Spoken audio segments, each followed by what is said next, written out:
The Honourable Camille Robinson Regis, Minister of Planning and Development, Senator the Honourable Robert Lee Hunt, Minister of Public Utilities, Senator the Honourable Clarence Rambarat, Minister of Agriculture, Land and Fisheries,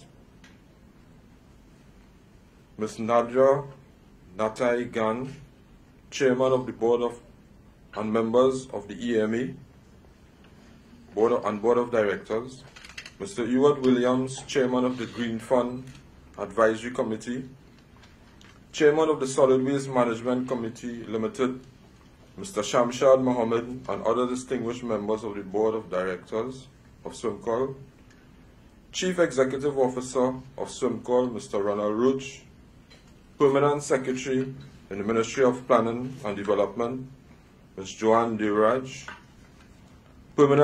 this is my Permanent Secretary now, Permanent Secretary in the Ministry of Rural Development and Local Government, Ms. Destra Bascom, Deputy Permanent Secretary in the Ministry of Rural Development and Local Government, Ms. Tari Ramlogan, other distinguished Permanent Secretaries, specially invited guests from the Green Fund, Ministries, Solid Waste Management Company Limited, and the EMA, representatives of civil society and private sector with a vested interest in recycling, attending schools, principals, teachers, and especially to Ms. Nicole Sosa, who gave this prayer here this morning. It was a prayer with a difference, and I'm sure you all will agree with me. She spoke about the earth and the environment. Representatives of the media, a very pleasant good morning to you all. Madam Minister, I am here this morning because I care. I care, I really care.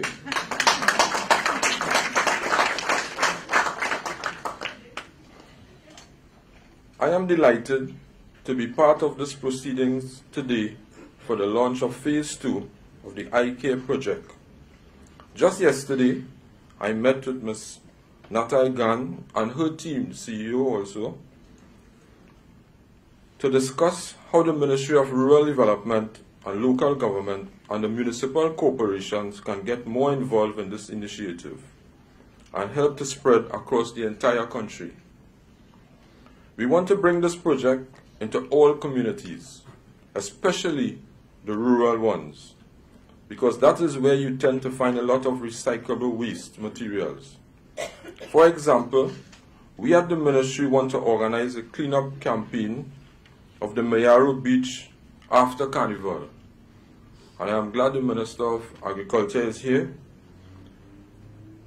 And I want to especially take the opportunity now to invite you, because only this morning they decided to do that. And I must say, I was invited by the Minister of Agriculture to the zoo one day. And he took me to a tour of the zoo and he told me to sit on a bench. And I sat on the bench. And then he took me to an area where they were doing the plastic bottles, where they were grinding them. And he said, "You know what you're sitting on here?" I said, "No." He said, "Plastic bottles." And I want to take this opportunity, Minister, to congratulate you for taking this initiative to start this plastic bottle recycling this morning. And I wish you could invite the whole public to see what I saw.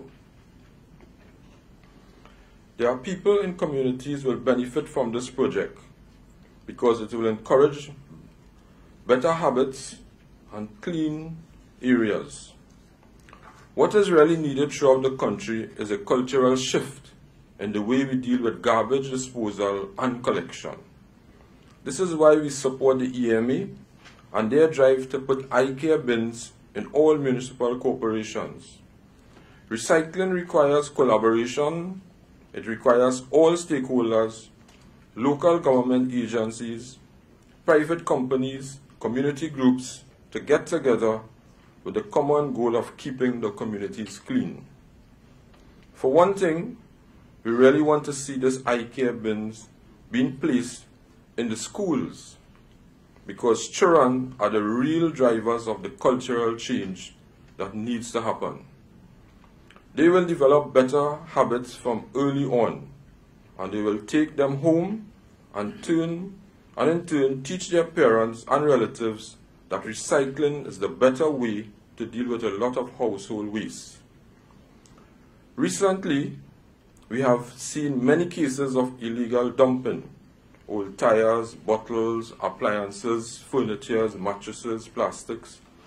A lot of these are recyclable materials, and there are proper ways to dispose of them so that they do not cause a public health hazard. I have been reaching out to the 14 corporations, all the mayors and chairmen and local government representatives, to talk to their public health departments and litter wardens and mobilize them to strictly enforce the laws against illegal dumping. Lately, we have seen many videos and photos coming up on social media showing people dumping indiscriminately. And I am glad this is happening. I urge the people taking these videos to keep on doing it and putting these laws on these lawbreakers on a blast on social media. In other words, to embarrass them. We see you doing wrong, we are standing together against you. And I want to say, we at the corporations, with the litter wardens, we are coming for you when you break the law. Every municipal corporation is mobilizing litter wardens to investigate all allegations of illegal dumping, and we will find those responsible. And I'm sure lately you all saw the one where the gentleman was dumping illegal tires, and he's brave. He showed his number plate was there. And a lot of people I have on my phone, there are over 50 cases where people send to me where they are dumping indiscriminately. We at the corporation is taking a serious stand and we are going to deal with it. It is high time for us to become more conscious about our cleanliness and our environment. The Ministry of Rural Development and the CPEP Management Company is on board to work together with the EMA to drive this national dialogue and a jumpstart of recycling culture in Trinidad and Tobago. Madam Minister and all of you present this morning, I want to thank you for giving me this opportunity to say a few words to you.